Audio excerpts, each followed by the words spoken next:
നൂറുകണക്കിന് ആളുകളിൽ നിന്ന് സ്വർണ്ണക്കടയിലേക്ക് നിക്ഷേപം വാങ്ങിയാണ് MC ഖമറുദ്ദീൻ അറസ്റ്റിലായതെന്ന് KT ജലീൽ പറഞ്ഞു. എല്ലായിടത്തും ഇപ്പോൾ തട്ടിപ്പ് നടക്കുന്നുണ്ട്. MC ഖമറുദ്ദീനെതിരെ മുസ്ലിം ലീഗ് നടപടിയെടുത്തില്ല. മുസ്ലിം ലീഗിൽ പണത്തട്ടിപ്പ് ഒരു പ്രശ്നമേ അല്ല. പല ബിസിനസ്സുകളുടെയും പേരിൽ പണം സമാഹരിക്കുന്നു. അതിൽ ഒന്നു മാത്രമാണ് ജില്ലാ പഞ്ചായത്തിൽ നടന്നതെന്നും അദ്ദേഹം പറഞ്ഞു. ജില്ലാ പഞ്ചായത്ത് അംഗമെന്ന വിശ്വാസ്യത മുതലെടുത്ത് ഗൾഫിൽ നിന്ന് പോലും ഷെയർ വാങ്ങിയിട്ടുണ്ട്. പടച്ചവനെ പോലും പരിചയാക്കി പണം തട്ടുന്നു. പടച്ചവൻ അധ്വാനിക്കാത്തവന് ഒരിക്കലും പണം നൽകില്ല. മലപ്പുറം, മങ്കട, പെരിന്തൽമണ്ണ മണ്ഡലങ്ങൾ കേന്ദ്രീകരിച്ചാണ് തട്ടിപ്പ് നടന്നത്. 50 കോടിയിലധികം രൂപയുടെ തട്ടിപ്പാണ് നടന്നത്. പണം കൈവശമായി മാത്രമാണ് വാങ്ങിയത്. ആസൂത്രിതമായാണ് തട്ടിപ്പ് നടത്തുന്നത്. മൂർക്കനാട് സഹകരണ ബാങ്കിൽ നിന്ന് 18 ലക്ഷം രൂപ തട്ടിയതിനാണ് ജില്ലാ പഞ്ചായത്ത് പ്രസിഡന്റിന്റെ ഭർത്താവ് അറസ്റ്റിലായത്. 18 ലക്ഷം രൂപ കെട്ടിവെച്ചാണ് കേസ് ഒതുക്കിയത്. ഇതിനുള്ള പണം എവിടെ നിന്ന് ലഭിച്ചുവെന്ന് വ്യക്തമാക്കണം. എടക്കര സഹകരണ ബാങ്കിൽ ജില്ലാ പഞ്ചായത്ത് വൈസ് പ്രസിഡന്റ് ഇസ്മയിൽ മുത്തേടം തിരിമറി നടത്തി. മുസ്ലിം ലീഗ് ജില്ലാ കമ്മിറ്റി നടപടിയെടുക്കാത്തത് അവരുടെ തട്ടിപ്പ് പുറത്തുവരും എന്ന പേടി കൊണ്ടാണെന്നും KT ജലീൽ കൂട്ടിച്ചേർത്തു.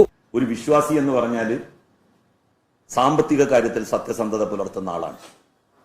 ആളുകളെ പറ്റിക്കുന്നവനല്ല.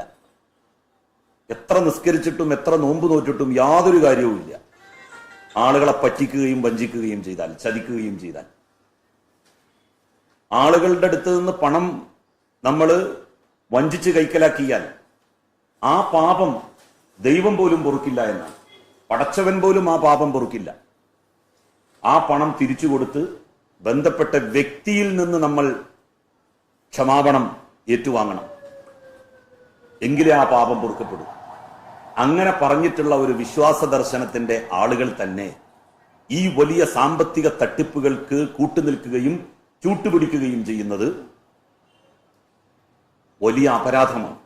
നിങ്ങളെപ്പറ്റി നിങ്ങൾക്കല്ലേ കൂടുതൽ അറിയുന്നത്? പരിശുദ്ധിയുടെ സുവർണ പാരമ്പര്യം. Hayath Golden Diamonds, Valanchery.